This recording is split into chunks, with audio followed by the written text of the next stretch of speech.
দেখুন, বাংলাদেশটা একটা অন্য দেশ, ভারতবর্ষটা একটা অন্য দেশ। একটা দেশ আর একটা দেশের সম্বন্ধে যদি কিছু করে, সেটা সেই দেশকে করতে হয়। আমরা দুঃখিত, আমরা মর্মাহত। অনেক মানুষ আগেও মারা গেছে, এখনো অত্যাচারিত হচ্ছে। আগেও আন্দোলনেও অনেক ছাত্রছাত্রীরা মারা গেছে এবং আজও তার রেস চলছে। এবং আমরা তো কেউ ঘটনাটাকে সমর্থন করছি না। যে কোনো ঘটনায়, যে কোনো ধর্মের ওপরেই হোক না কেন, আমরা সেটাকে সমর্থন করি না। কিন্তু এক্ষেত্রে আমাদের ভূমিকা খুব লিমিটেড। তার কারণ এটা হচ্ছে, যেহেতু আমরা আলাদা দেশ, বাংলাদেশ আলাদা দেশ, এটা ইন্ডিয়া গভর্নমেন্ট বাংলাদেশ গভর্নমেন্টের সাথে কথা বলতে পারে, বলে অ্যাকশন নিতে পারেন। আমরা এটুকু বলতে পারি যে আমরা এক্সটার্নাল অ্যাফেয়ার্স পলিসির ব্যাপারে তৃণমূল কংগ্রেসের স্ট্যান্ড হচ্ছে যে যখনই গভর্নমেন্টে থাকুক না কেন, আমরা গভর্নমেন্টের স্ট্যান্ডটাকে সাপোর্ট করি। কাজেই আমাদের বক্তব্য খুব পরিষ্কার।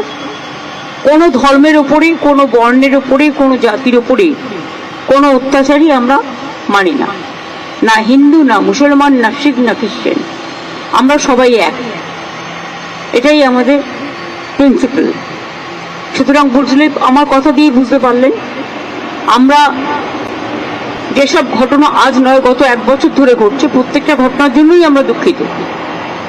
কিন্তু দুঃখিত হলেও আমরা যেহেতু একটা অন্য দেশের নাগরিক এবং আমাদের স্টেট গভর্নমেন্ট আছে, কিন্তু সেন্ট্রাল গভর্নমেন্টও আছে, সুতরাং এটা জিওআই মানে government of India can take up the matter with the Bangladesh government. এটা বোথ দ্য কান্ট্রিজ কথা বলতে পারে, সেটেল করতে পারে। এক্ষেত্রে আমাদের তো কোনোভাবে ইনভলভ করা হয় না এবং আমরা জানিও না। তিস্তা ব্যাপারে চুক্তি হয়ে গেছিল, আপনারা জানেন, যে আমাদের জানানো হয়। কাজে আমাদের দিক থেকে আমরা বাংলাদেশকে ভালোবাসি, বাংলাদেশও আমাদের ইন্ডিয়াকে নিশ্চয়ই ভালোবাসে, বাংলাকেও ভালোবাসে। আমাদের ভাষা, সাহিত্য, পোশাক পরিচ্ছদ সবই এক।